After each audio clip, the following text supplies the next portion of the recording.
सुरक्षा बलों द्वारा नक्सलियों के खिलाफ चलाए जा रहे तलाशी अभियान के दौरान पश्चिम सिंहभूम के अति नक्सल प्रभावित इलाका टोटो थाना क्षेत्र के तुम्बाहाका और सरजोंबुरु गांवों के बीच जंगल में माओवादियों द्वारा लगाए गए आईईडी की चपेट में आने से कल लगभग 12 बजे 2 सीआरपीएफ कोबरा बटालियन के जवानों के गंभीर रूप से घायल होने की सूचना प्राप्त हो रही थी। पुलिस के द्वारा जानकारी दी गई कि गुरुवार यानी कल झारखंड के पश्चिम सिंहभूम जिले में नक्सलियों द्वारा लगाए गए आईईडी बम के चपेट में आने से सीआरपीएफ के 2 जवान गंभीर रूप से घायल हो गए, जिसके बाद हेलीकॉप्टर से एयरलिफ्ट कराने के बाद रांची लाया गया, जिनमें से कोबरा 209 बटालियन के जवान राजेश कुमार ने इलाज के दौरान अपना दम तोड़ दिया और शहादत को प्राप्त कर लिया। बताया जा रहा है कि कांस्टेबल राजेश का दोनों पैर बुरी तरह से घायल हो गया था। आपको पता होना चाहिए कि माओवादियों का इलाका अब छोटा होता जा रहा है, चारों ओर से घिरते हुए नजर आ रहे हैं और सुरक्षा बलों के जाल में फंसते हुए नजर आ रहे हैं। ऐसे में जितना हो सके माओवादी अपने सुरक्षा घेरे को मजबूत करने में लगे हुए हैं। इसी दौरान माओवादी अपने सुरक्षा में लगाए आईईडी से एक जवान को निशाना बना लिया।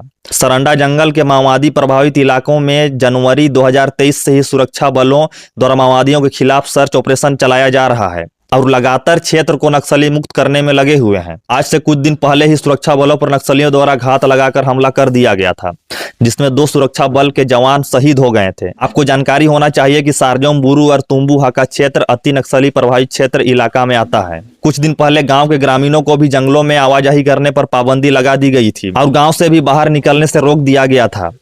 रात होने पर घर से बाहर नहीं निकलने दिया जा रहा था। उसी समय अनुकूल स्थिति देखकर आईईडी बम बिछा दिया गया था। सरजोंबुरु और तुम्बाहाका जाने वाले रास्ते में भी पेड़ काटकर आईईडी बम बिछा दिया गया था, जिसके चलते ग्रामीण कई सप्ताह तक गांव से बाहर नहीं निकल पाए। सुरक्षा बलों के पहुंचने से पहले ही माओवादी सारे काम निपटा चुके थे ताकि सुरक्षा बल के जवान उन लोगों तक ना पहुंच सके। माओवादियों द्वारा ग्रामीणों को चेतावनी देकर समझाया गया था कि गाँव से बाहर ना निकले, पर गांव के लोग बैल बकरी चराने के लिए जंगल जाने के क्रम में कई ग्रामीण आईईडी के चपेट में आ गए हैं। आपको ये भी जानकारी होना चाहिए कि 1 करोड़ इनामी नक्सली मिसिर बेसरा का कैंप सरजोंबुरु और तुम्बाहाका क्षेत्र में था। मिसिर बेसरा का कई लेयर में सुरक्षा होती है।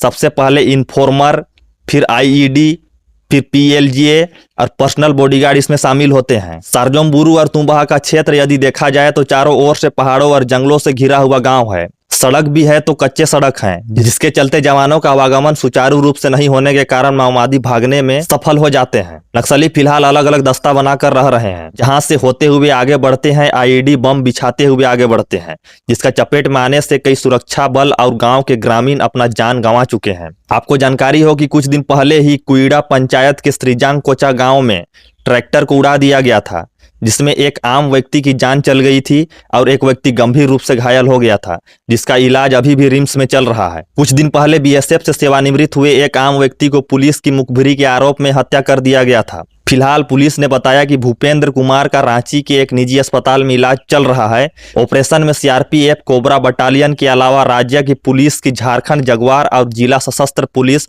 माओवादियों के खिलाफ चल रहे अभियान में शामिल हैं। अब देखना यह है कि पुलिस और अर्धसैनिक बल किस तरह से माओवादियों से निपटते हैं। आगे माओवादियों से संबंधित अपडेट पाने के लिए आप हमारे चैनल को सब्सक्राइब कर सकते हैं। मिलेंगे फिर से किसी अन्य वीडियो खबर के साथ, तब तक के लिए जय हिंद।